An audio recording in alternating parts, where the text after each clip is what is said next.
What's up, guys? I'm at Truck Stuff, and if you don't know, now you know. Look who it is. Look at that sexy face over there. How you guys doing today? Oh, buddy, what are you doing, man? Oh, we did the cam and lifter and a couple other things. Wow. 80,000 miles. Uh-huh. And customer didn't hear the ticking noise, but as soon as I pulled it into the shop, I could hear it. So I was pretty excited after I got tearing into it to find out what we could find. We found out something. You got a flashlight? I do. Aha! Oh, wow. Oh, my. I'm hoping you guys can see that. Wow. You can feel the... Yeah, you got 8 of them that are highly going, and then you got a 9th one starting. So this one's good. Yep. That one's good. 3. One right in the middle is starting to. Oh, wow. But the rest of them are all wiped out. Hopefully you guys can see that on my camera. Yeah, this one is good. No. Yeah, this camera may not be good. I might switch over, but look at that, guys. 80,000 miles on the 2022? Yeah, 22. And this is why people are deciding to just spend the extra cash. Because I know some of you guys are complaining, like, why would I have to spend so much money on a brand new truck to make it reliable? That's up to you. If you decide that you don't want to do it, that's okay. But you... And, yeah, like you said, and so here's the other reason to that is the trucks aren't going to get better. Yeah. No matter how much we hope and pray, the trucks are not going to get better. Cummins, Stellantis, they are not going to go, oh, we need to get back to making 500,000 or more mile trucks, because then that cuts into their new truck purchases every year. Right. It's not in their best interest to make these things last 500,000 miles, but it is mine. Yeah. So we're going to talk about a couple things here that some of you guys are not aware of and not taking into consideration. You bring it to me to do this, I don't give a crap how many miles are on it. I'm not going to send an email off to Stellantis or your local Ram dealership and say, hey, this guy just put a solid camshaft in his truck. You need to void his warranty. It ain't going to be like that. Right. We do this conversion on here. They have no friggin' idea that conversion's been done on this truck. So you still maintain your full powertrain warranty. But if you blow your motor or something happens where they've got to start digging into the engine, they're going to find it and they're going to deny your claim. Right. But your transmission is still going to be covered. Your differentials are still going to be covered. All of that crap's still going to be covered because there's no trail through Stellantis that says that you've done this conversion and give that dealership the opportunity to void your warranty, which we all sit down and read the Magnus and Moss Warranty Act. They can't void your warranty legally. And the ones that are doing it, those are the ones that are just open for litigation. Yeah. They can record on it. They can't void your warranty. They can deny your claim, but they can't void your warranty. So. Yeah, but the reality is, what other issues internally do these Cummins have outside of cam and lifter failure? I mean, overheating. Okay, and how do you fix that? Bypass and a water pump. There you go. So every long mile Cummins, we're talking going all the way back to 12 ounce. Every long mile Cummins that I've had apart, we've got heat damage to cylinders 5 and 6. It's because the water pump is not able to pump that coolant back to the back of the engine, back to the front sufficiently. So you end up with back of the engine having way more heat in it than the front of the engine. So to solve that, we do the fleece coolant bypass.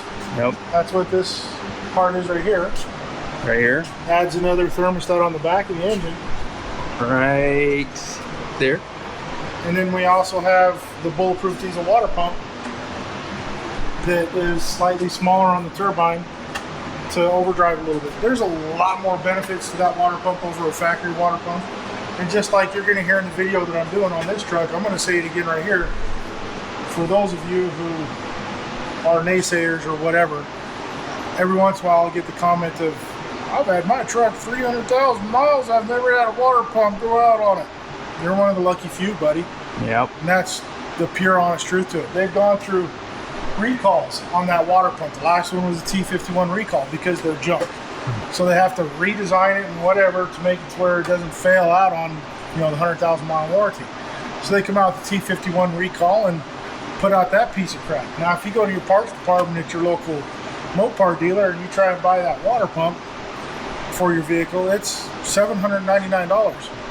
You can get them a little bit cheaper if you go to like Geno's or something like that, but you're still spending an outrageous amount of money versus just going over to bulletproofdiesel.com and purchasing that. Now that's billet aluminum on the housing, right? Yes, the housing, the impellers are aluminum, not steel, whereas that piece of crap that you're going to buy from your local dealership is most likely going to have either a plastic or a steel impeller on it. Now would that steel start to rust too? Yep.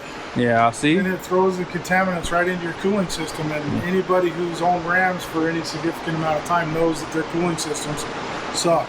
Yeah. The evap cores like to plug off, the radiators like to plug off, so. Now, you know, here's something funny about people in the comment section on videos. The people who complain about these upgrades are the same people who complain about the manufacturers not being reliable. Oh, those are the same people who are sitting in their mama's basement. That's true too. Playing a video game. Wishing they had a Cummins. Yeah. They just sit there and read all of the forums. Yep. And they've got crazy stupid names like Dark Vader 101 or some other bull crap, right? So those are the people who just want to find something to complain about. Yeah. I just try and bypass those ones. It's the true guys out there that we're targeting. Yeah. Well, I don't care if you sit in your mama's basement and play video games, but don't hop on my page and start making comments. Yeah, but the reality is they can say what they want to say, but guys, look, do you see this? What is this?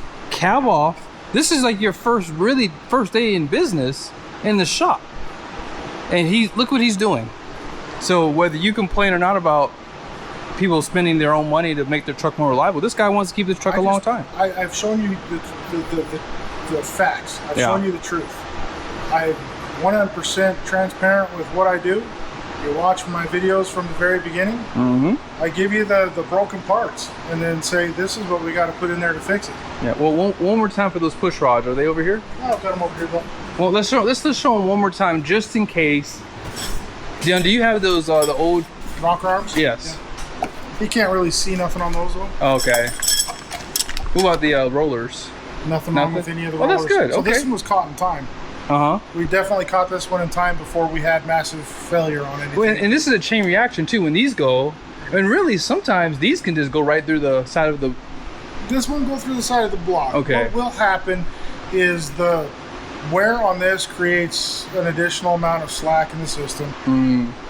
And eventually you will end up with lifter failure. Once you end up with lifter failure and it hangs a valve, and the valve goes through the piston, and the piston locks into the cylinder wall, and the crankshaft is still trying to turn, that's when you end up with where me and you met. Yeah. Is when that piston exited chat and went through the PCM. So that's a prime example of catastrophic failure. Yeah, so again, that is the proof, guys. 80,000 miles. This is not making up stuff here. This is just true data here. And listen, this guy, he loves this truck enough to spend this money on it. You don't think he was spending the money on the maintenance to do the work to make sure this guy drove down from Boise, Idaho. Wow. They're in a motel. Well, actually, they're in their rental car out enjoying our lovely scenery around here right now. But, you know, this isn't some guy down the street that just dropped it off and going about his business. These guys are taking time out of their personal lives to make their trucks better. So. Yeah. This is bulletproofing your Cummins. Well, and you got to remember, back when we did Rob and Rob out of Colorado. Oh, yeah. The two from California to Colorado. Yep. And that one had 10,000 miles on it. Yes. Hadn't even had its first oil change. It was a black dually. We had 9 wiped out push rods. Yep. So it's not a maintenance problem. It's not this guy's not doing their oil changes. It's an engineering problem. Yeah. And we've proven to you with the pedestals not sitting flat on the head. You know, and for those of you who don't know what I'm talking about, go back and watch that video. There's where the sole problem is the pedestal for the rocker arm assembly is not sitting flat on the head. So when that oil pressure comes up through that pedestal to try and make it out to the ends of the rocker arms to lubricate the push rods, it's not getting there because it's just blowing right out the bottom of that, out of that pedestal. Wow. And that is just sheer neglect. It's engineered failure. So. Yeah, this is a ticking time bomb. So again, people are taking the time. This guy wants to keep his truck. He loves his truck. He's put the insane diesel oil bypass on, and he's also going to be running the Lorenzo oil from them as well. So not only is he now going to be more reliable in terms of this internally, now he's putting the oil that will actually you know, it'll basically bond to the metals to keep, you know, keep temperatures down, friction down. So the biggest thing about the TS2 guard on there is it's depositing its own wear layer. So once it deposits enough tungsten into those nooks and valleys in your polished surfaces, it will build up its own wear layer and then wear its own wear layer instead of wearing the bearing material or the steel. So it's definitely a big upgrade from the factory craft. And we've noticed a lot of people, and I get the comments and the emails all the time, that after they've switched over to the Lorenzo oil, their oil temperatures are lower, which means their coolant temperatures are lower, which means their transmission temperatures are lower, and their engines run smoother and feel more responsive. You run that crap Rotella in there and you're going to keep with the crap results that it's going to give you. Switch over to a better oil. For sure. And of course, and also follow the procedures in the wintertime. Like, make sure you let the engine get up the temperature. I recommend just going ahead and plugging in. That way you give that engine its best shot at combustion. You know, plug it in, and do not, under any circumstance, start it, wait 3 seconds, and put it in drive. Like some of these other yahoos online are telling you to do. Don't do that. You don't have to sit there and let it idle for the full 10 minutes until your remote starts wants you to start it again. But do not jump in it, start it, and go. You've got to let that stuff start building some heat. You got to let the pressures come up before you put it in drive and go. Well, like I said, this is definitely a testament to what you guys keep thinking is crazy. People want to spend the money because trucks aren't getting cheaper, right? If you have a 2020, or I'm sorry, you have a 2019 or up to even 2024s, you currently can get the cam lifter upgrade from Hamilton. 2025, 2026. It's coming. It's coming. So they're going through their final R&Ds. Yes, I know that they sold one online on accident. It's coming really soon. I get the very first one, and we're gonna do a video on that. So, and you have a shop now to do it with tools and lift, and you don't have to answer to nobody no more. We're gonna try and get the guys from Hamilton. Hopefully Zach will make it up and his guys to go through, and we'll do a big production video on getting that cam and lifter swap done. Oh, right here. Yep. Hamilton cams, 19 plus flat tablet conversion kit. I didn't know you had that, dude. Now, is that price right? That's for the 19 through 24. That's for the 19. So if you want to buy the product, $3,399. You will not find it cheaper anywhere online. Okay. You won't find it through me cheaper. You won't find it through Thoroughbred cheaper. You won't find it anybody else cheaper. Okay. That's what the price is. Yeah, $33.99. The 25s, 26s is going to be a little bit more because there has been a massive amount of extra machining and tooling and actually building the parts for, because you can't buy them through Stellantis. And then after finding out that when you do buy it through Stellantis, it's still going to fail on you. And it's going to be in the video when we do mine. Right. And if you can obviously afford to do a Hamilton cam, or maybe you don't want to do it while you're within warranty for whatever reason, the Lorenzo oil with the oil bypass, Josh can hook you up for that too. And then once you're out of warranty, you can go ahead and do this Hamilton cam upgrade, because just remember, when we do it and you're still under warranty, unless they tear into your engine, they have no idea that it's been done. But if you do this though, it's probably, I'd be a betting man to say you won't have an issue internally, because you're going to be running a 15W40 oil, which you should be in the first place, but they switched to 10W30 for whatever reason. 1030 and 040. So 1030 is going to be warmer climate.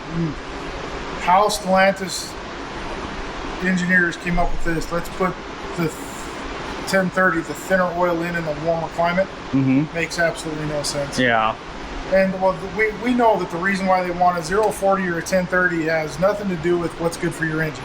Has everything to do with the CARB, EPA, and the CAFE standards. So it has nothing to do with what's good for that engine. In fact, I've been told by leaders in the industry on these diesel engines, whether it's a Duramax, whether it's a PowerStroke, or whether it's a Cummins, get the 1540 in there no matter what year it is. And that's what's going back into this because of the conversion. So Yeah. But yeah, guys, again, Josh is, let me see that hat real quick. Y'all see that? Truck Stuff. Just in case you don't know how to spell it, it's TRUKSTUF. Find this guy. Banks products. If you need anything installed for the Cummins, and case by case for Duramax. I mean, I don't think that Josh wants to work on transmissions right now. Well, we're going to find out here shortly. Okay. I've got one of the next gen valve bodies that I'm going to be doing here in a couple weeks. There's a couple different the next gen valve body designs out there. One of them you got to take all kinds of stuff apart and do. No, don't get that one. Yeah. That's crap. Get the one that's just already built and a bolt on. Yep. Now, you will have to do some tuning on this after you get it done. There's manufacturer-based tuning. And that's going to be something that you're going to have to figure out on your own, because I'm not buying the software to deal with GM tuning. Yeah. So cool. I'll bolt on anything you want, but I'm not going to get into the tuning of that transmission. Yeah. Awesome. Well, thank you, brother.